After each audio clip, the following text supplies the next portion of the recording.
everybody. It's my pleasure to talk to you today about big data, this transformative trend that really is shaping and affecting our futures. And what is the big deal about big data, and what is the big deal about big data for humans?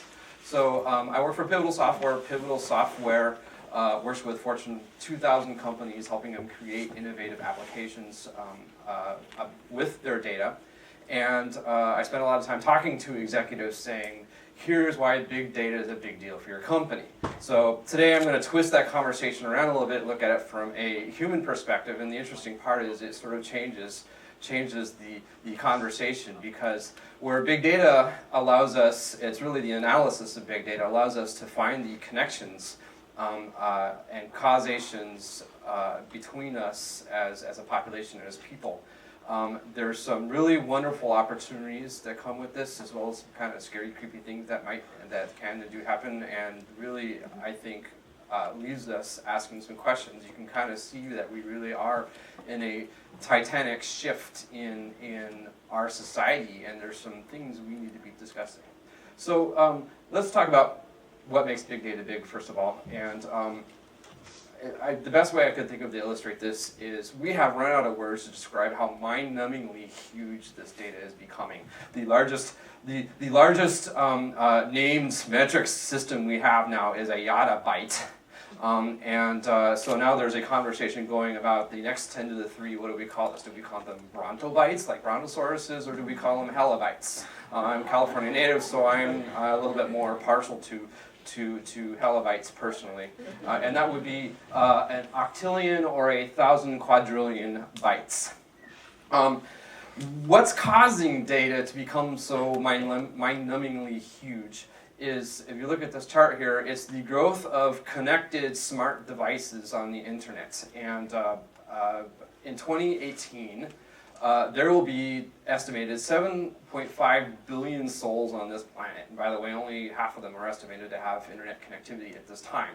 So if you just take that number, there will be 2.5 devices to be connected to the internet. We can hand all of these people, or for those of us that are all going to be connected at a time, there's at least 5 devices.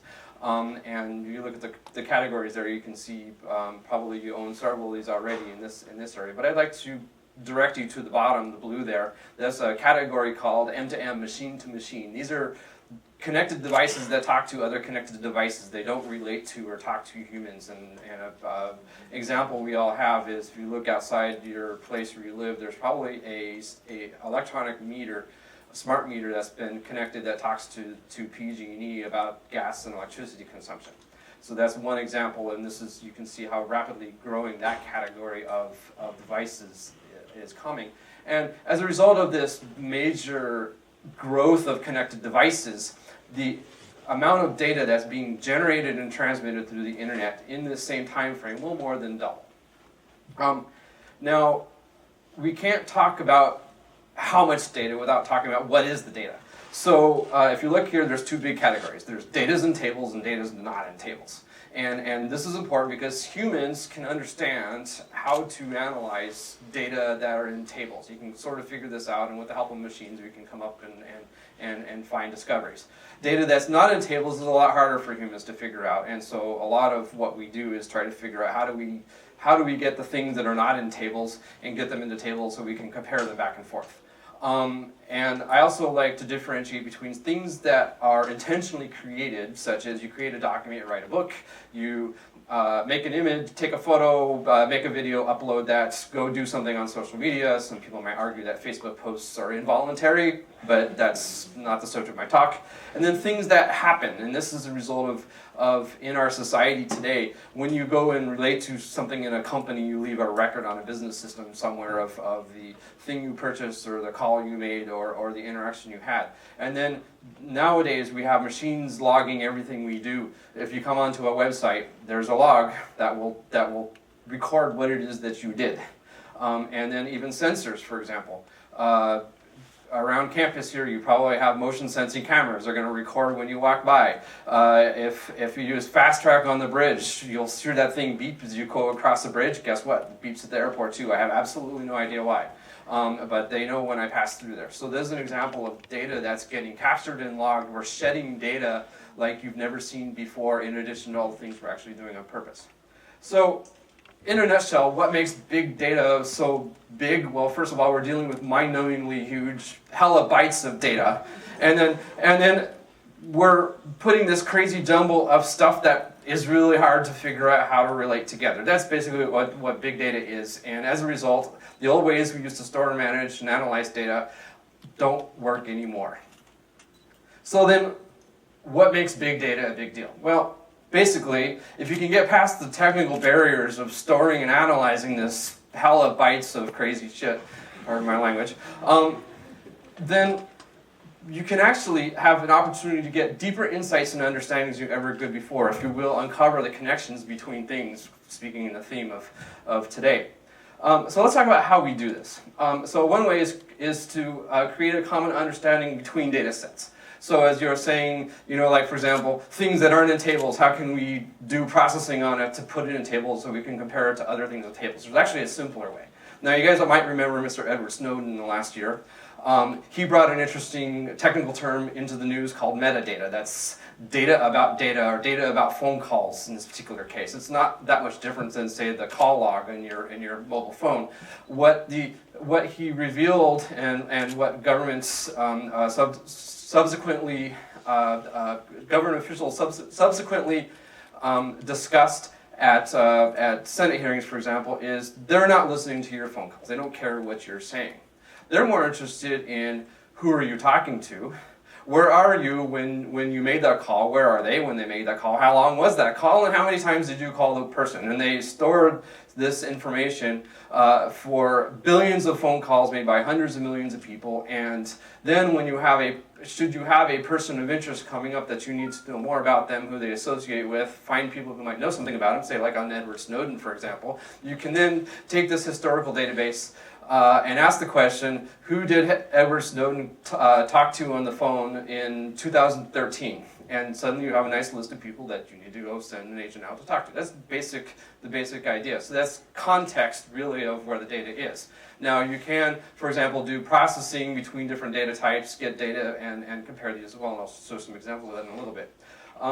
Another thing that big data analysts, data scientists, you might call them, look to do is they look to discover trends, and then more interestingly, how to discover changes in trends.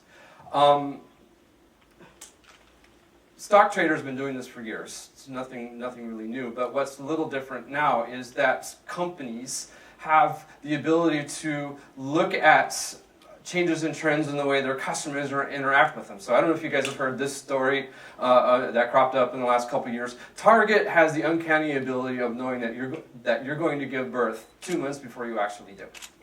Does that sound creepy? Let me explain how they do this.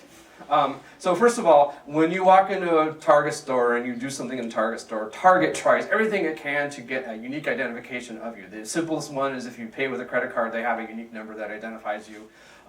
If you have any interactions with Target corporate, they will have your name, they will get a phone number, they will get an address. All of these things will help uniquely identify you. And once they have a unique identifier, now they can start tracking your purchase history. And so in the case of this, what they did is they looked at the women who had signed up in their baby registry, and they looked at the purchase histories, and they discovered something interesting.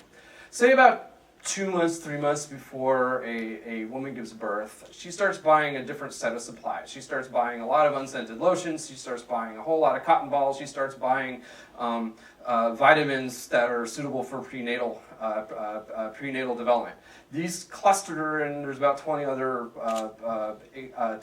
kinds of things that they correlated with all this. This cluster is a signal that there might be a pregnancy involved here. And the reason they wanted to do this is because they wanted to get a 2-month head start on all the other marketers that are out looking at things like birth certificate filings and try to get Target marketed as the baby supply store for these new mothers, because they're going to be buying a whole lot of supplies for this baby going forward. So hopefully this sort of explains to you how they're able to do this. Now another thing we do, and this is where we start seeing some more power in big data, is correlating two unrelated data sets. Remember I was talking about get things in tables, make them make them cross-understandable. Now we're trying to do this. So this is 2 data sets from, keep messing up the name of the country, we'll say an African country, Namibia, I think it is, sorry. And you're looking at 2 data sets. Up here on the upper right is a heat map showing risk of infection by malaria. And this is scored by things like, are there active cases of malaria? Are there mosquito habitat in the area? What have you. So red means that you have a higher chance of population getting infected.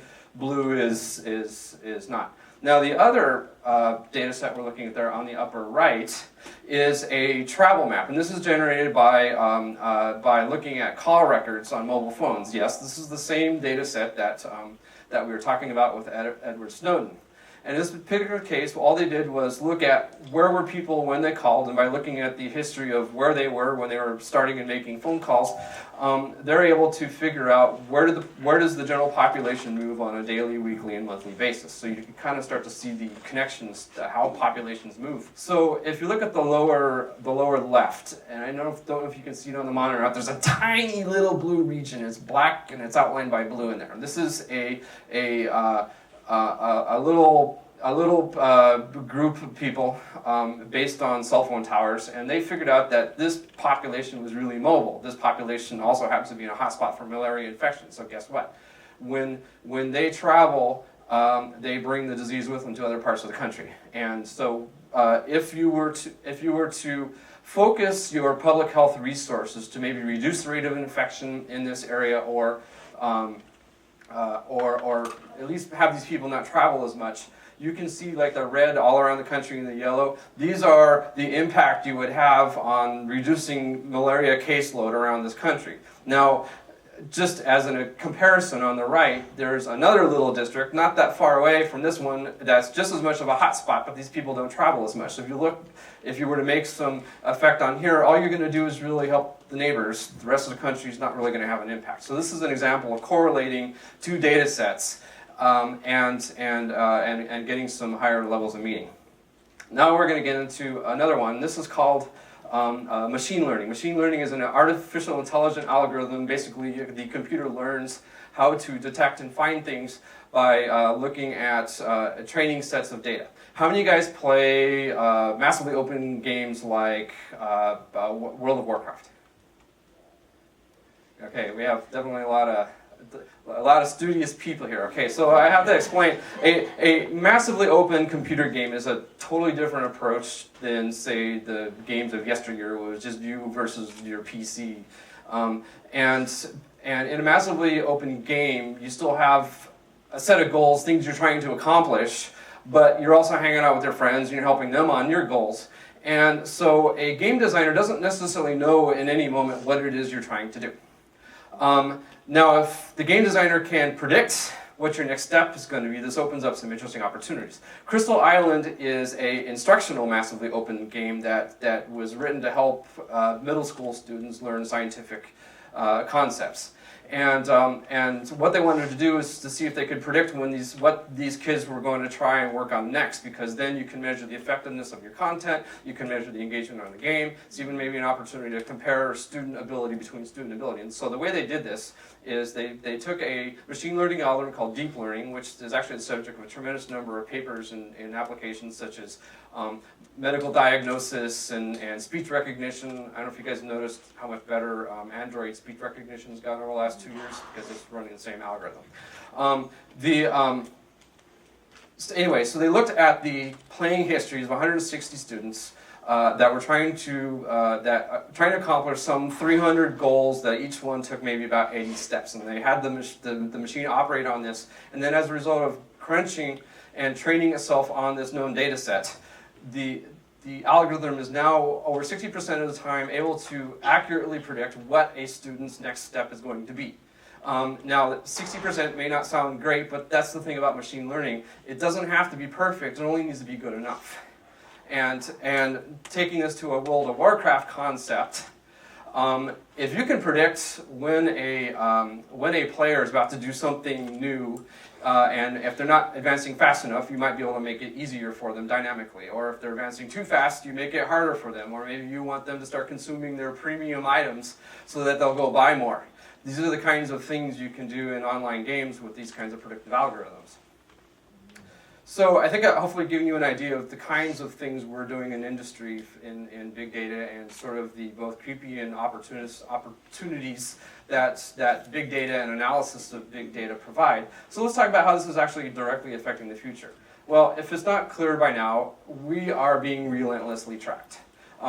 Here's an example of a device called an iBeacon. This allows facility owners and event and venue owners to track you by the unique signatures of your phone and do things like measure your flow as you walk through places. If you have a mobile app that actually relates to them, they may be able to have value-added features.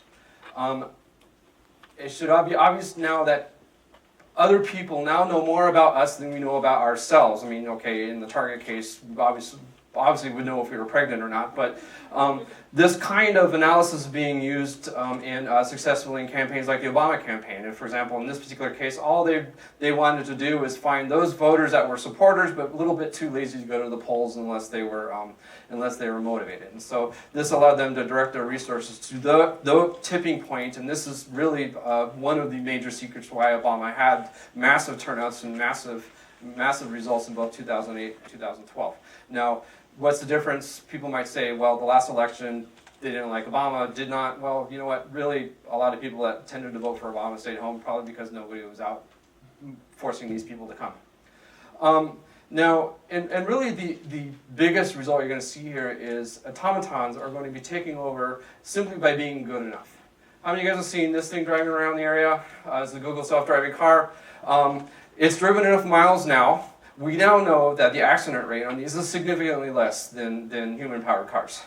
And matter of fact, the last time I was reading up on this, there's only been 2 accidents. And they were both caused by the other human driver. You might have heard of Watson before. This is by IBM. Watson became famous by beating chess masters and now beating Jeopardy masters. But actually, Watson's day job is to become the most amazing doctor ever. And Watson is basically consuming all medical knowledge that we know it, patient interactions, patient histories, drug interactions, and Watson will be able to use things like machine learning and correlations and all the stuff we were talking about to more accurately diagnose than any human doctor will be able to do it. This data set is being uploaded into things like Apple Health. Your doctors or Watson will be able to access these things and measure the trends of where you're going, and will actually be able to diagnose you on many things before you even come to the office. You might get an email that said, "Did you know you're about to die on a heart attack?" That's what our future's looking like. So I think this also means, though, that we need to say, what does this mean for us humans? The ways we have run our society in the 20th century norms and structures, I hate to say this, they're obsolete. And things like ethics and rights, right to privacy, out the window, it's gone.